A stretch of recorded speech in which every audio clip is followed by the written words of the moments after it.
তো ওনা স্বাভাবিক প্রতিবন্ধী বললেই হয়, আমরা আমাদের মতো স্বাভাবিক মানুষের মধ্যে চলাফেরা করতে পারেন না। সবাই আমার টিকটক আইডি দেখিয়া সাপোর্ট করে আসবেন। গ্রামের সৌন্দর্য তো গ্রামেই পাওয়া যায়, তা কখনো শহরে থাকলে আপনি উপলব্ধি করতে পারবেন না। আসসালামু আলাইকুম গাইস, কেমন আছেন সবাই? আশা করি অনেক ভালো আছেন। তো অনেক দিন পর ব্লগ নিয়ে চলে আসলাম। তো আপনারা তো জানেনই দেশের অবস্থা অনেক খারাপ ছিল, তাই ব্লগ দিতে পারিনি, তাই আজকে নিয়ে আসলাম একটি ব্লগ ভিডিও। তো আপনারা সবাই ভালো আছেন, আমরা স্বাধীন এবং আমরা সবাই স্বাধীন।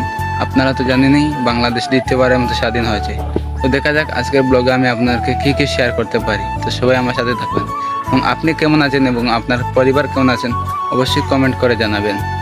যেহেতু দেশটা স্বাধীন হয়েছে, তো রাস্তাঘাটের অবস্থা অনেক স্বাভাবিক, তাই আজকে বেরিয়ে পড়লাম ব্লগ ভিডিও বানাতে। তো সবাই আমার সাথে থাকবেন, দেখা যাক আজকে কোথায় যাওয়া যাক।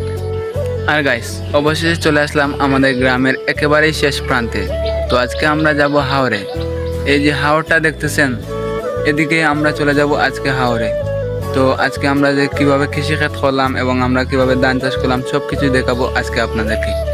তো এই যে পুলটি দেখতে পাচ্ছেন, আমরা অনেক সময় এই হাওর থেকে যখন ধান কাটতে সময় যখন আমরা ধানের বার কাঁধে নিতাম, তখন এই পুলটিতেই আমরা অবস্থান করতাম এবং এই পুলটিতে সামন দিকে একটু ভাঙা ছিল, সেই ভাঙাগুলো এখন কাজ করা হয়েছে।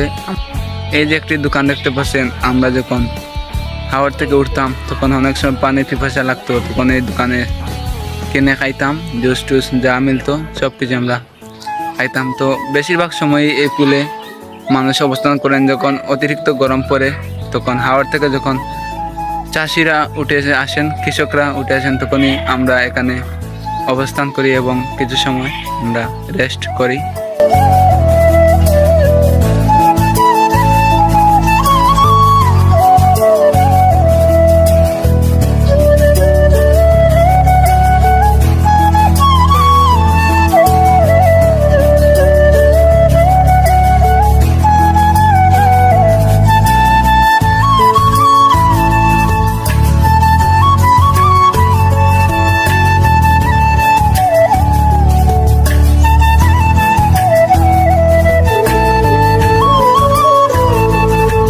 আর গাইস, অবশেষে চলে আসলাম আমরা একেবারে হাওরের একেবারে আমাদের জমির একেবারেই কাছে। তো দেখতে পাচ্ছেন পিছন দিকে আমার প্রায় সব জায়গায় চাষ করা শেষ। তো ওই যে দেখতে পাচ্ছেন কিছু পানি দেখা যাচ্ছে, আমাদের জায়গায় এখনো আমরা চাষ করতে পারি না, কারণ অনেক পানি বেড়ে যাচ্ছে, প্রতিদিন মেঘের কারণে অনেক পানি বেড়ে যাচ্ছে। তো আপনাদেরকে সব কিছু আর দেখাতে পারলাম না, কারণ আমি অনেক রোদ উঠেছে এবং অনেক গরমও পড়েছে, তাই হাওরে যেতে পারছি না, ক্লান্তি বোধ হচ্ছে। আর গাইস, গ্রামের সৌন্দর্য তো গ্রামেই পাওয়া যায়, তা কখনো শহরে থাকলে আপনি উপলব্ধি করতে পারবেন না। দেখেন এই জায়গাটার যে ভিউ অনেক সুন্দর লাগছে, মাশাআল্লাহ। হাওরের যে ভিউ অনেক সুন্দর। তো আল্লাহ পাক এক এক জায়গায় এক এক রকম সৌন্দর্য দান করেছেন, আমাদের পুরো বাংলাদেশটাই যেন সৌন্দর্যের অধিকারী হয়েছে। দেখেন খুব সুন্দর, এই যে একটি বাড়ি, ছোট বাড়িটি দেখতে অনেক সুন্দর, হাওরের একেবারেই পাশে রয়েছে এই বাড়িটি।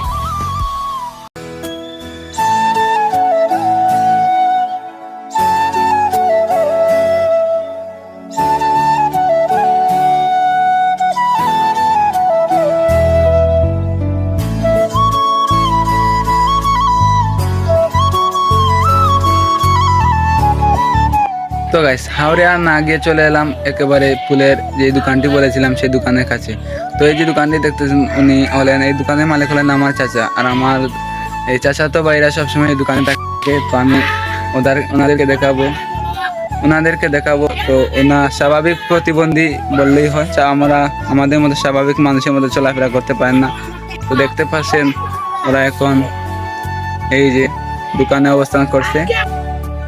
অবশেষে এই নাহিদকে নিয়ে আসলাম একটু দূরে, তো ওর কি কথা বলা আপনাদেরকে সবাইকে বলবে। তো নাহিদ, তোমার স্বপ্ন কি? আমার স্বপ্ন ভাইরাল হতো। ওর স্বপ্ন যে অনেক দিন ধরে টিকটক করছে, কিন্তু ওর একটা ফর ইউতে যায় না। ওর স্বপ্ন যে ও একজন ইউটিউবার হবে, সফল ইউটিউবার হবে, কিন্তু নিজের এত মানে আধ্যাত্মিক ক্ষমতা থাকার পরেও পারছে না। অনেক ভালো ভালো ভিডিও করে, কিন্তু ওর টিকটক কিন্তু ফর ইউতে যায় না। আপনাদেরকে সবাইকে বলবো ভিডিওটি সাপোর্ট করার। তোমার আইডির নাম কি? MS নাইট ভাই। ওর আইডির নাম হচ্ছে MS নাহিদ ভাই। ওর আইডিটি যদি টিকটকে কেউ পান তাহলে অবশ্যই ওর ভিডিওটি লাইক কমেন্ট শেয়ার করে ওর ভিডিওটি ফর ইউতে নেওয়ার চেষ্টা করবেন। আর ওর একটি স্বপ্ন হচ্ছে যে ও ইউটিউবার হবে। তো তোমার সবাই আমার টিকটক আইডিতে গিয়ে সাপোর্ট করে আসবেন। তো গাইস অবশেষে চলে আসলাম বাড়িতে। তো ব্লগ এই পর্যন্তই। সবাই ভালো থাকবেন, সুস্থ থাকবেন। খোদা হাফেজ।